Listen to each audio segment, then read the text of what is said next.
Belum. Assalamualaikum warahmatullahi wabarakatuh.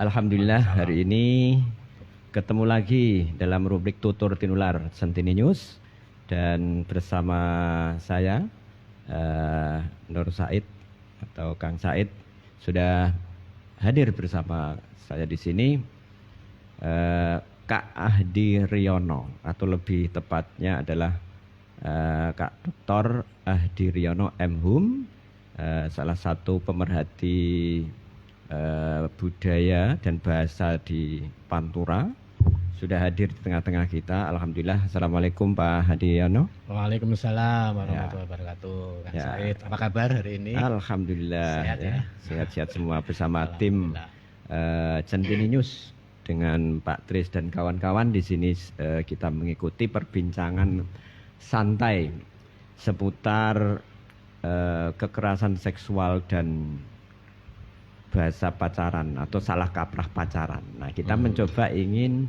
merespon isu-isu terkini Pak Adi yang sampai sekarang masih menjadi polemik tentang kekerasan seksual atau lebih tepatnya adalah kaitannya tentang Peraturan Menteri Pendidikan Kebudayaan, Riset dan Teknologi Republik Indonesia nomor 30 tahun 2021 tentang pencegahan dan penanganan kekerasan seksual di lingkungan perguruan tinggi. Tapi kami akan bicara lebih jauh dan lebih luas dalam konteks pergaulan remaja, terutama di kampus Pak Adi ya. Karena Pak Adi ini juga akademisi di Universitas Muria Kudus. Saya sendiri juga di samping hobi membaca realitas juga akademisi khidmah di IN Kudus. Oleh karena itu klub hari ini semoga memberi berkah melimpah untuk kita semua.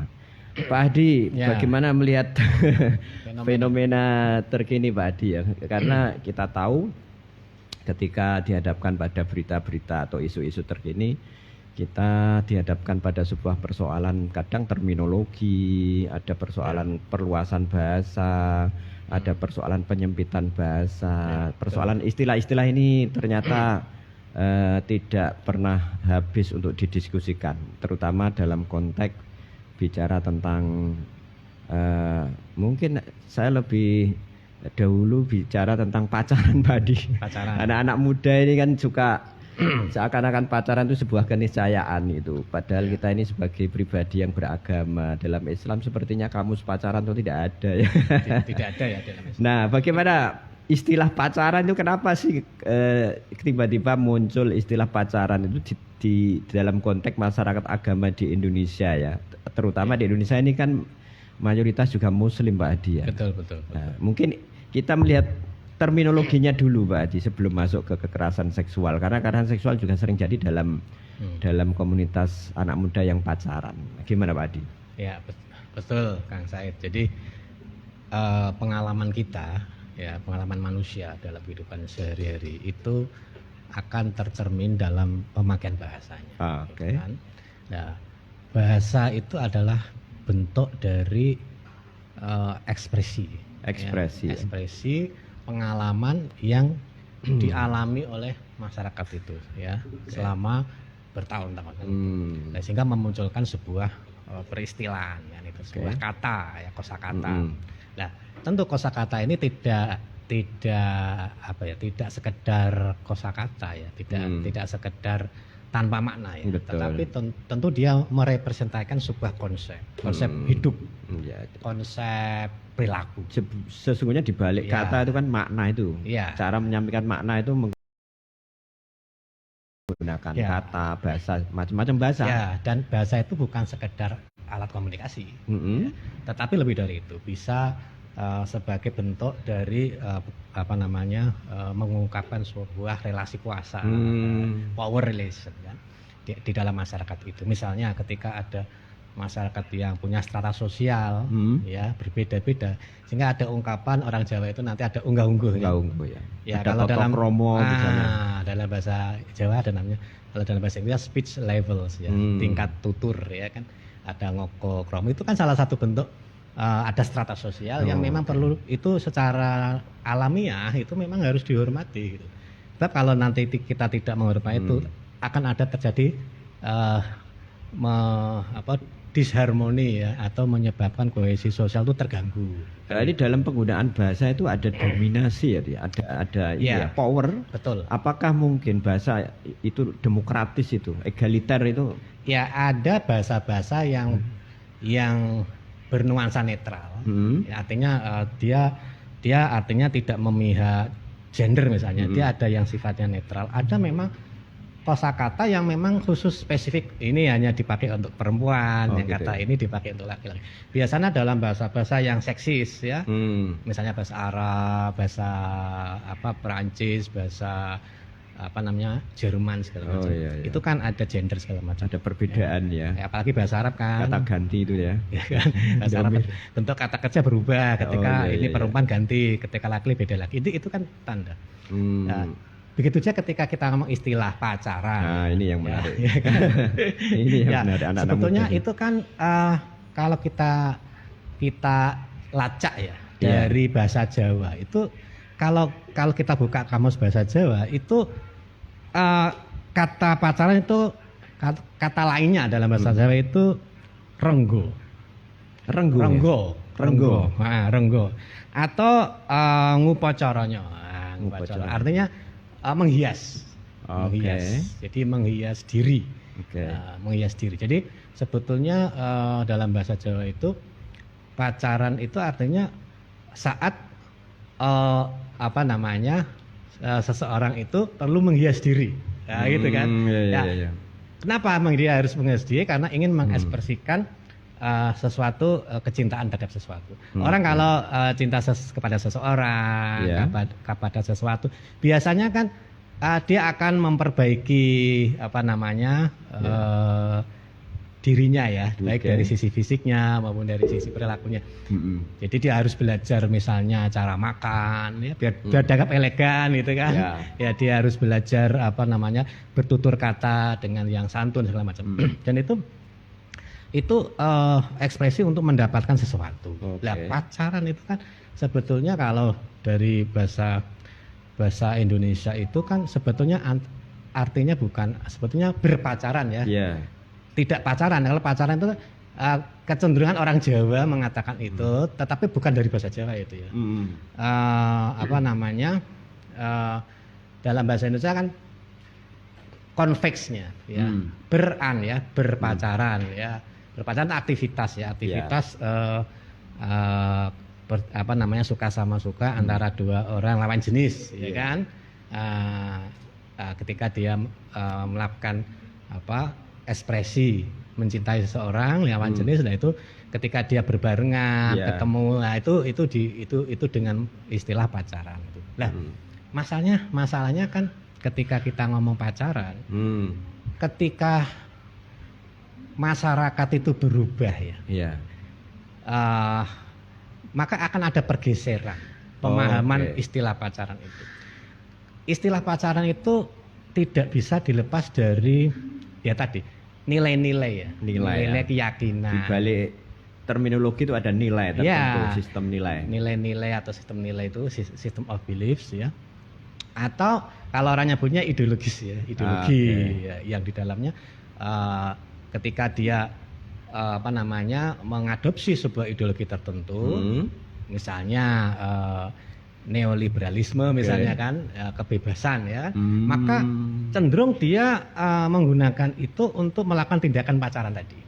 Di balik pacaran ada ideologi juga. Iya, ada. Jadi tergantung pada struktur budaya di mana pacaran itu dilakukan. Kadang gini Kang, secara surface ya, permukaan, orang itu memang berpakaiannya itu pakai peci, ya pakai sorban.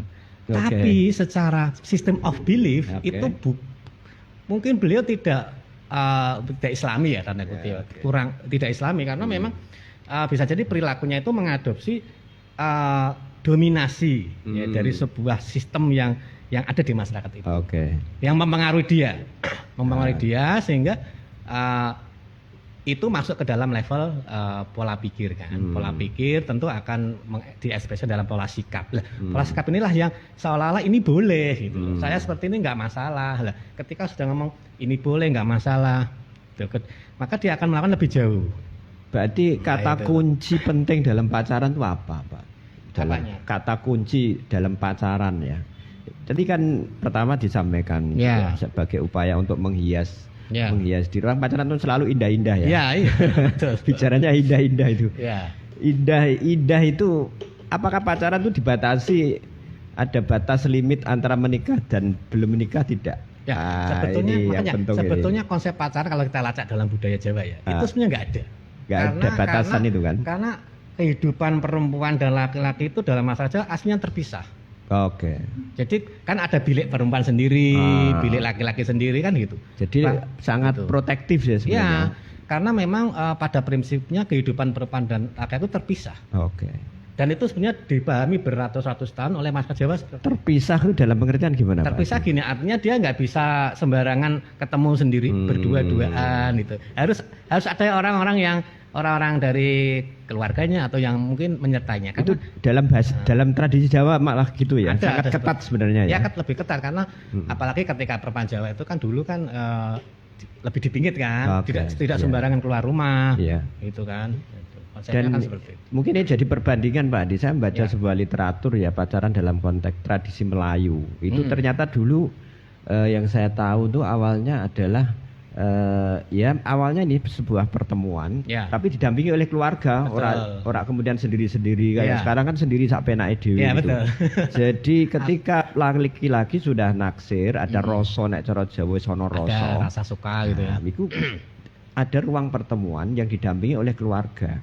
Lalu kemudian kalau laki-laki sudah tertarik, pemuda tertarik dengan pemudi calonnya itu, kemudian sepakat untuk ini mau ada rencana pernikahan tindak lanjut gitu ya, jadi akad nikah.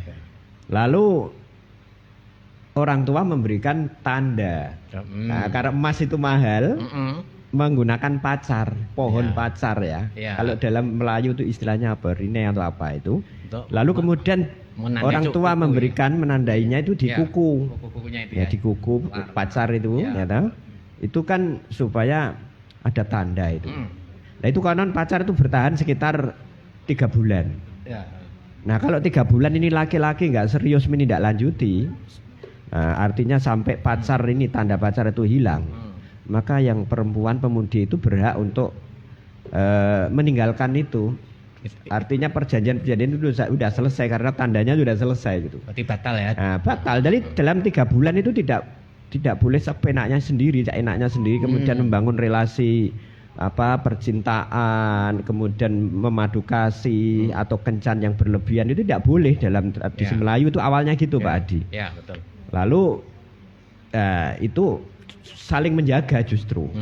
Nah tapi sekarang kan mengalami pergeseran makna itu. Betul. Jadi orang berpacaran itu seakan-akan tadi dalam konteks bahasa, saya baca di KBBI Indonesia Pak Haji. Jadi saya tadi sempat print ya. Nah, ini perlu saya bacakan. Nah, coba dibaca. Pacaran nanti Pak Hadi yang menganalisis. Pacaran itu berasal dari kata pacar. Yang berarti dalam kamus bahasa Indonesia itu teman lawan jenis yang tetap dan mempunyai hubungan berdasarkan cinta kasih, kekasih. Ini tidak dibatasi sudah menikah atau sebelum menikah. Tidak dibatasi ya. Betul. Artinya pacaran setelah menikah itu ya bisa disebut pacaran kalau itu mempunyai hubungan berdasarkan cinta kasih. Ya betul. Nah dalam Islam mestinya pacaran itu setelah menikah. Ya betul. Dibatasi ya. Dibatasi. Nah ini mengalami pergeseran mana? Seakan-akan pacaran itu sebelum menikah. Mengapa terjadi pergeseran memaknai genealogi pacaran itu menjadi begitu liberal dan kebarat-baratan? Nah, bagaimana analisis linguistiknya Pak Adi? Ya kan dalam bahasa itu bahasa itu kan tidak sendirian ya, tapi dia mengikuti perkembangan sosial. Satu bisa perkembangan politik, perkembangan perubahan masyarakat itu sendiri kan. Ketika masyarakat itu semakin permisif, ya maka pemaknaan itu akan lebih longgar. Pemaknaan pacaran itu dia akan lebih longgar karena mengikuti apa yang mendominasi sistem of belief di masyarakat itu. Sistem opini. Sistem of belief. Oh, sistem of belief, sistem kepercayaan ya. keyakinan ya. Atau kalau orang nyebutnya sekarang ideologi lah. Ideologi ya. Ya tinggal ya artinya jadi itu sangat mempengaruhi ya. Ya karena sistem of belief ya. Sistem of belief itulah yang akan menggerakkan mindsetnya. Dan mindset ini kan tentu akan berwujud pada perilaku. Sistem kepercayaan itu muncul dari mana saja? Ya dari dari interaksi. Ya, interaksi dengan lingkungan. Ya lingkungan itu bisa teman, saudara, kemudian lingkungan grup of sosial ya, grup kelompok sosial tertentu gitu kan. Yang itu kan terinput dalam otak dia. Jadi awalnya memang dia masih mengkritisi.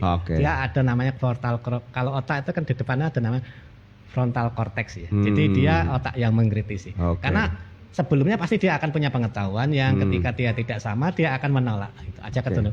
Tetapi ketika itu terus menerus tanpa sadar gitu dipengaruhi lingkungan terus berkecil. Lama-lama artinya daya saringnya itu akan melemah sehingga dia akan masuk bahwa ini bisa saya lakukan gitu. Masuk ke alam bawah sadar. Berarti itu juga bisa satu proses pergeseran ya, sistem belief bisa bergeser. Yang bisa dari agama, kan bisa muncul dari agama juga. Bisa muncul dari agama bisa atau dari ideologi. Atau ideologi non agama. Nah ini problemnya kan berarti fenomena permisivisme itu, problem pergeseran agama dijajah oleh ideologi liberal. Yang non agama tadi. Non -agama. Ya bisa liberalisme, bisa yang lain kan. Bisa yang lain. Yang intinya bahwa agama itu kan tadi, jadi dia membatasi perilaku seseorang dengan sebuah sistem nilai. Sistem nilai bisa berupa larangan, ya baik buruk gitu kan. Kemudian bisa ada sanksi dan segala macam. Tetapi ketika ini kalah dominasi, kalah dominan, terdominasi dengan yang lain, maka ini akan bergeser. Dominasi itu faktornya apa yang membuat sebuah sistem belief itu lebih kuat dengan yang tidak kuat? Ya tadi media, tergantung dengan relasi kuasa. Relasi kuasa. Jadi ketika yang relasi kuasa yang mendominasi itu ya tanda kutip sistem of belief-nya bukan dari agama, maka kecenderungannya akan lebih dipraktekkan. Ya dalam kelompok tertentu, mungkin dimulai dari kelompok tertentu dulu. Lama-lama ini kelompok ini menular ke kelompok lain. Nah problemnya kita ini kan, terutama di Indonesia kan sebenarnya ketuhanan yang Maha Esa itu. Mestinya sistem of belief itu dibangun dari agama. Betul. Termasuk di Pantura apalagi kan. Itu harusnya. Betul. Sistem of belief-nya ini Islam yang sangat kuat. Tapi fenomena pacaran yang cenderung permisif saya kira masih kita jumpai Pak Hadi. Makanya sebetulnya kan fenomena apa itu? Sebetulnya kan gini, sebetulnya kalau kita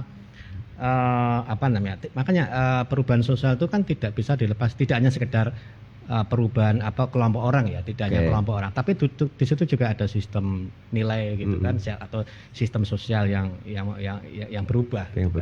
Nah, ketika para kiai, para ustadz itu kan tidak menyadari bahwa telah ada perubahan itu, maka dia menganggap masih seperti dulu gitu. Sehingga apa yang diceramahkan, apa yang dikhotbahkan itu tidak menyentuh yang real terjadi. Sehingga kayak khotbah itu nanti hanya sekedar formalitas, yang penting sah gitu kan. Tetapi masyarakat tidak menangkap esensinya. Gitu. Nah ini yang terjadi. Ini tantangan bagi kita para kiai, para ustadz. Nah ini khusus Kang Said ini para ustadz. Jadi artinya bagaimana tetap menjadikan sistem of belief dari agama Islam itu bagaimana itu menjadi mendominasi daripada ideologi yang lain. Ini betul. Ini kan sebuah tantangan kita semua di kalangan para agamawan termasuk kalangan rohaniawan untuk membangun sistem of belief dari agama yang lebih kuat. Betul. Dan itu tidak harus didominasi oleh para kiai atau ustadz ya. Tetapi kita semua lah. Jadi apalagi di kalangan pendidikan. Karena selama ini kenapa muncul seolah-olah malah justru di kalangan pendidikan itu malah jadi hantu. Atau di kalangan baik yang berbasis agama maupun non agama kan. Masyarakat menganggap bahwa itu aman di situ. Aman kan. Tetapi kenyataannya kan sekarang ini terjadi berita-berita seperti yang ada di media massa saat ini kan, yang ada ustadz yang santrinya, ada pendeta atau pendeta atau kalau agama lain itu ya, atau ke jamaahnya dan segala macam. Itu kan ya artinya tidak agama tertentu kan, artinya itu terjadi di semua agama dan Dan juga di semua tingkat pendidikan, baik yang berbasis agama maupun non agama. Gitu kan. Apalagi ini Pak Hadi ya, berita terakhir ini malah mengerikan ya. Ada sebuah lembaga bernuansa agama tapi malah mengalami penyimpangan seperti berita di Bandung. Ini kan sebuah paradok yang luar biasa. Ini kadang kita susah untuk melakukan analisis itu. Jadi di satu sisi dia menjadikan agama sebagai sebuah institusi, tapi pada sisi lain justru bertentangan dengan nilai-nilai agama itu. System of belief seperti itu kan liberal itu. Betul. Jadi ini fenomena apa itu? Jadi ada kesan bahwa agama itu terpisah antara kehidupan sosial dengan kehidupan ritual. Jadi ketika kita ngomong ritual, maka ngomong agama gitu. Tapi ketika kita ngomong relasi kuasa, relasi sosial, itu seolah-olah itu ditinggalkan. Nah, artinya ada pemisahan seolah-olah. Mungkin kalau bahasa kerennya menyebutnya sekularisme ya. Jadi pemisahan ya. Dipisahkan antara kehidupan privat dengan kehidupan publik. Kalau kita ngomong publik ya kita nggak usah ngomong agama deh. Kalau ini masalah publik. Ya itulah Mas. Jadi sehingga nilai-nilai agama itu hanya sekedar jargon, jadinya tidak teraplikasi di dalam masyarakat itu sendiri. Padahal agama itu harus dibawa dalam lintas ruang, baik ruang domestik maupun ruang publik. Agama harus kita pegang. Betul harusnya seperti itu. Nah, ini yang jadi masalah kita, PR kita bersama. Iya, ini untuk muhasabah kita bersama Pak Haji. Bagaimana nanti para ustadz, para kiai, ya, para penceramah itu atau guru dosen itu, bagaimana ketika dia menyampaikan sebuah nilai yang berbasis agama, anggaplah seperti kita menanamkan sebuah konsep yang konsep ini tidak hanya sekedar diketahui. Jadi orang mengajar itu kalau kita ngomong dengan tingkat kognitif ya, kebanyakan kita tuh hanya pada level 3 saja. Kognitif nomor 3. Jadi yang pertama itu kan remembering ya, mengingat, kemudian understanding, kemudian application. Nah, bahkan di aplikasinya belum loh. Jadi kita masih menghafal, remembering, mengingat. Itu tahap yang paling awal. Misalnya ditanya, Pancasila itu berapa sila? Oh 5. Sebutkan, hanya hafalan. Tapi belum pada tahap understanding, pemahaman. Comprehending. Pemahaman itu kan akan mengubah pikiran. Nah, pikiran yang berubah akan terjadi aplikasi penerapan. Nah, kita belum sampai bahkan level berpikir tingkat rendah aja belum sempurna, apalagi ngomong berpikir tingkat tinggi. Apalagi implementasi. Padahal jadi ingat ini Ki Hajar Dewantoro Pak. Jadi Ki Hajar Dewantoro ini kalau kita mengajarkan nilai itu harus ada 3 Pak. Ada 3 disingkat tringo. Ngo pertama itu harus ngerti dulu, understanding. Misalnya apa itu kekerasan seksual harus dipahami dulu. Nah itu. Jadi itu ngerti dulu. Yang kedua kedua adalah ngeroso. Ngeroso dampak dari kekerasan seksual itu apa? Nah, itu pemahaman tadi. Setelah itu dampaknya apa? Harus dihayati dengan penuh hati hati ini. Nah, kalau sudah sampai tingkat ngeroso baru ngelakoni kan. Nah, di tingkat ngelakoni ini harus melalui 2 sebelumnya, ngerti dan ngeroso dulu. Nah, itu ya. Jadi kalau tadi belum taksonomi belum itu kan ada 3 itu.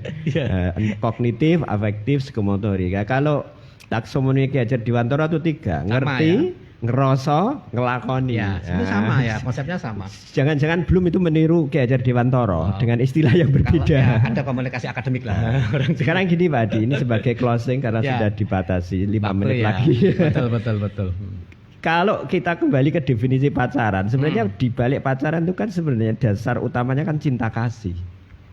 Cinta kasih, dasarnya. Hubungan antara lawan jenis. Karena ini tidak dibatasi, baik sebelum menikah maupun setelah menikah. Sebenarnya pacaran itu bisa aja setelah menikah.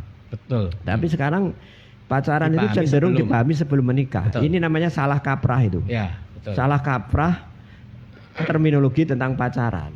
Nah, kalau di situ ada cinta kasih, mengapa terkadang seringkali terjadi kekerasan seksual, atau pelecehan seksual? Nah, mengapa itu? Kalau ada cinta kasih itu kan wa ma arsalnaka illa rahmatan lil alamin, harus ada cinta kasih di situ. Biasanya kalau kita ngomong, kenapa terjadi yang sebaliknya itu? Kenapa yang awalnya itu saling mencintai cuman berubah jadi melakukan tindak kekerasan. Okay. Sebetulnya tidak, itu kan ada penyebabnya tentu kan. Okay. Ada faktor penyebab kenapa terjadi itu. Lah, penyebabnya bisa macam-macam. Bisa dari kesalahpahaman antara dua orang. Misalnya karena mungkin dari latar belakang yang berbeda sehingga tidak memahami satu sama lain. Latar belakang budaya, latar belakang pendidikan, agama. Nah, kalau makanya dalam Islam itu ada kata kufu ya, istilah sekufu. Lalu nyari jodoh itu yang kufu. Ya, artinya kan memiliki pemahaman yang sama. Selevel. Itu. Minimal pemahaman dalam memahami kehidupan ini seperti apa sih?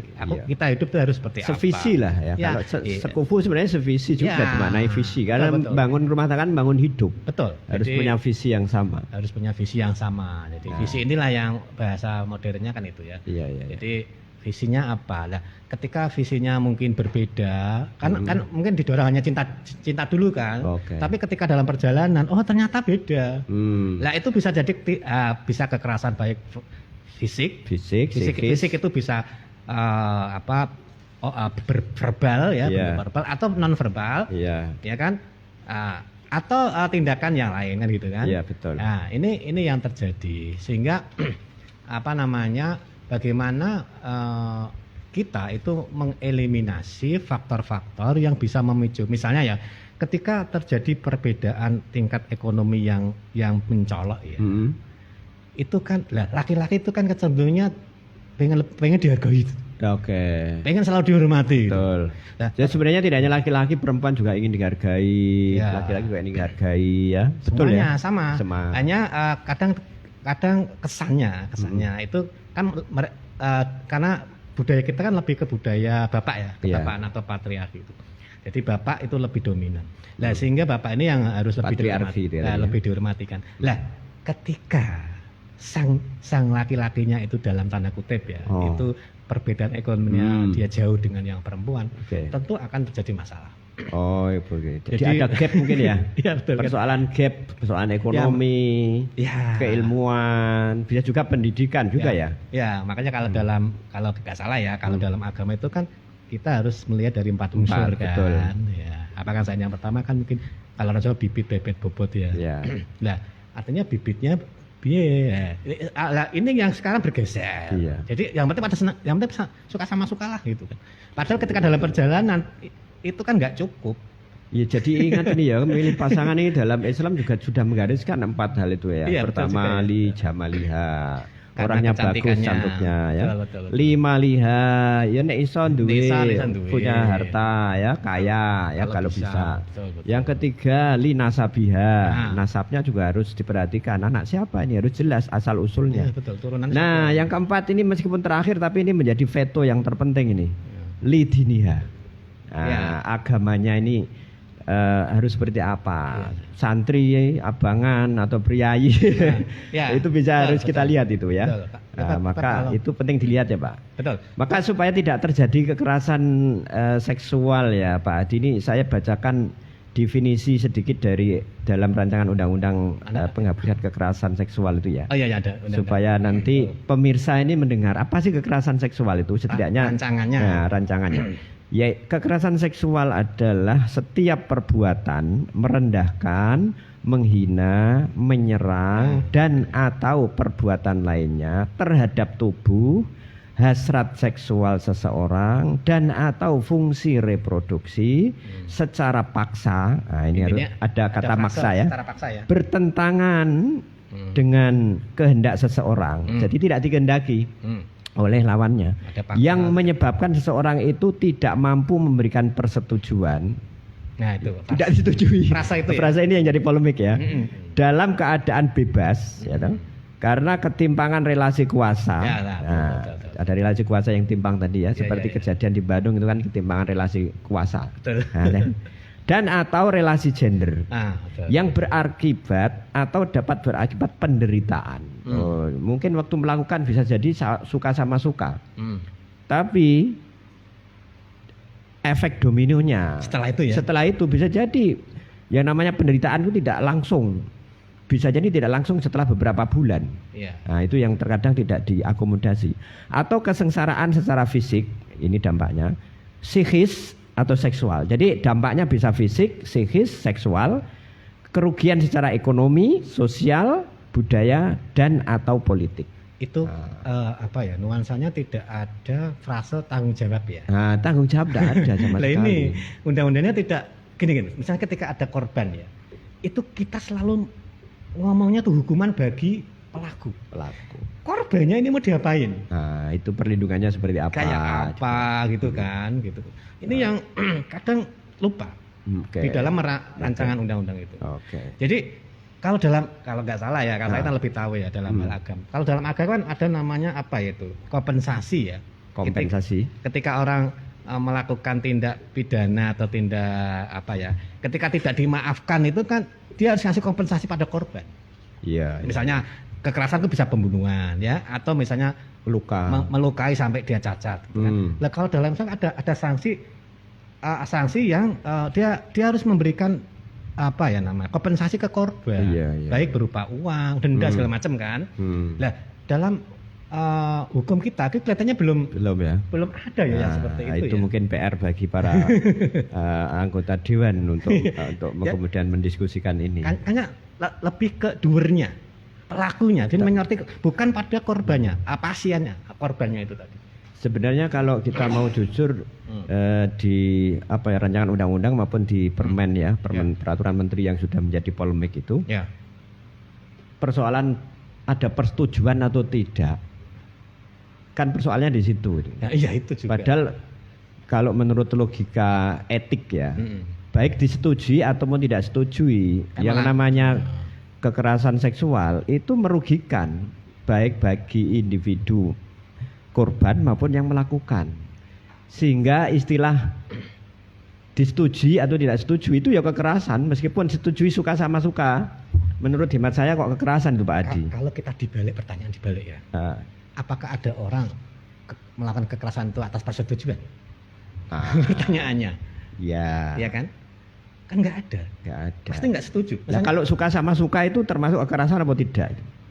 Kalau dari kata-kata suka sama suka ya, kalau suka sama suka itu kalau dari konteks kalau kata mengacu rancangan undang-undang itu ya atau permen itu kan tidak masuk dalam kategori kekerasan. Kalau dalam permen itu ya. Ya, masalahnya di situ. Kedua, ada kecenderungan melegalkan hubungan di luar nikah. Nah, ini yang menjadi polemik. Yang penting sama-sama suka. Itu tidak dianggap kekerasan kan gitu. Seakan-akan ada dikotomi antara norma susila dengan norma hukum. Ini yang menjadi masalah. Betul. Padahal norma hukum itu harus dibangun di bawah berdasarkan Pancasila yang berketuhanan yang Maha Esa. Harusnya. Yang bernilai-nilai agama. Betul. Kenapa penyusun undang-undang harus ada dikotomi antara norma susila dengan norma hukum? Nah itu. Ini saya kira pertanyaan yang harus dijawab karena bersama. Memang konsep paradigma hukum kita itu kan mengadopsi pada barat ya, terutama paradigma oriental kalau nggak salah ya, Belanda ya kan, ya Belanda itu kan gitu ya, mungkin ya memisahkan itu. Core problemnya mungkin di sini ya. Ya itu, jadi konsep paradigma hukum ya memang yang kita anut masih bersifat oriental ya. Ya itu, jadi tidak mengacu pada belum berparadigma tadi. Kalau masa kita Islam ya mungkin belum berparadigma Islam gitu. Padahal harusnya kan berbasis agamanya masing-masing. Kita kan ada sila pertama pun sebenarnya merekomendasikan bahwa semua undang-undang itu harus berdasarkan Pancasila. Ketuhanan kan. Ketuhanan yang Maha Esa. Betul. Sehingga norma hukum tidak boleh bertentangan dengan norma susila agama. Ya, betul. Inilah sebetulnya yang harus diperjuangkan. Saya jadi ingat ini Pak Adi dalam sebuah hadis ya. Gimana hadisnya? Ini di Arba'in juga ada. Ini di hadisnya Kang Fakih juga ada asitin ya. Di kitab kuning ya itu. La dororo wala diror. Nah, ini kan kita tidak boleh saling membahayakan. Bahaya bagi diri sendiri maupun bahaya dari bagi orang lain. Misalnya orang melakukan hubungan seksual, baik suka maupun tidak suka, itu sebenarnya tetap membahayakan. Semua yang dilarang pasti membahayakan. Betul. Kan gini kan. Karena berdampak tindak lanjutnya itu ada. Resikonya orang berpacaran kemudian terjadi sesuatu, misalnya hubungan seksual di luar nikah, itu kan korbannya tuh tetap perempuan kan. Yang paling menderita. Walaupun dua-duanya juga ada korban sebagai korban karena harus tanggung jawab kan gitu. Lah, ketika terjadi seperti itu, misalnya ya kalau dalam konsep kalau nggak salah dalam nilai-nilai agama itu kan ketika terjadi kehamilan, maka nanti efeknya kan domino. Ya betul. Jadi betul. ketika anaknya laki perempuan gitu, maka ketika besok besar dan menikah, maka bapaknya tidak sah, tidak dianggap tidak dianggap bapak yang secara hukum sah untuk menikahkan anaknya itu. Dia harus menunjuk sebuah atau wali hakim kan. Dan ketika itu terjadi, maka masyarakat tahu, loh, oh ternyata dulu. Jadi menikahnya setelah kejadian itu. Jadi ya itulah akhirnya orang jadi ada citra buruk di situ. Dan itu juga Mbak Ati mencederai sebuah kesucian keturunan. Nasabnya nggak jelas jadinya. Nasabnya karena jelas. Tidak sah itu tadi kan. Dan termasuk belum dari segi medis Pak Adi. Belum juga hubungan di luar nikah atau seks bebas itu kan banyak penyakit. Betul. Ada HIV, apa itu penyakit yang HIV macam-macam itu kan dampak dari problem hubungan di luar nikah seksual di luar nikah yang bergonta-ganti itu. Tentunya bebas. Nah, maka ketika itu meskipun perbuatan itu disetujui suka sama suka, sesungguhnya menurut hemat saya itu adalah bagian dari kekerasan. Betul. Bagian dari kekerasan seksual, dan itu merugikan diri sendiri maupun orang lain itu. Bisa harusnya ketika mestinya kan berpikir panjang gitu ya Pak. Betul. Jadi harusnya memang harus ada kosakata yang mencukupi atau mencakupi semua. Nah, ini PR ahli bahasa ini. Terma. Misalnya peraturan menteri pencegahan tindak asusila misalnya. Oke. Nah, ini baru ini. Nah, kalau tindak asusila itu kan bisa dengan kekerasan atau sama-sama suka kan. Oke. Artinya lebih menggunakan terma yang lebih komprehensif. Ya, mencakupi semua tadi antara yang berbasis norma hukum dan norma sosial masuk. Agama itu masuk. Nah, itu saya lebih setuju itu. Iya. Yang mampu mengakomodasi norma sosial dan norma hukum, tidak dikotomi. Permain kita ini dikotomi. Masih mohon maaf ini ya. Jadi problem kekerasan itu sebuah terminologi sendiri. Norma sosial itu adalah entitas yang lain. Padahal kan kita harus semua norma hukum positif itu juga harus di bawah naungan Pancasila kan gitu Pak Adi. Betul. Dan Pancasila itu adalah ketuhanan yang Maha Esa. Nah, yang Maha Esa itu nilai-nilainya basisnya adalah agama. Kalau Islam ya Islam, dan seluruhnya lintas agama tidak boleh bertentangan dengan itu. Betul. Nah, saya kira tawaran Pak Adi tadi tentang susila. Pelanggaran asusila ya. Nah, mungkin itu bisa menjadi alternatif pencegahan pelanggaran asusila ya. Cuman itu harus didefinisikan ya. Apa itu? Pelanggaran tindakan asusila itu apa? Mungkin perlu definisi lebih jauh gitu. Lebih definisi lagi. Baik, terima kasih Pak Adi. Ini luar biasa, banyak inspirasi dari yang disampaikan oleh Pak Adi tentang terminologi pacaran, termasuk terminologi kekerasan seksual. Saya kira ini perlu disambung nanti ya, karena ini masih ada hal celah yang harus dibicarakan ini. Tapi karena ini hari Jumat dan kita akan segera menunaikan ibadah Jumat, dan semoga perbincangan hari ini bisa memberikan inspirasi bagi kita semua, supaya kita bersama-sama generasi milenial itu bisa saling menjaga, apalagi di Kota Kudus ya, salah satu kota yang salah satu Asmaul Husna nih Al-Qudus. Nah, bagaimana kita menjaga kesucian Kota Kudus ini? Suci ya, suci. Suci lahir maupun batin.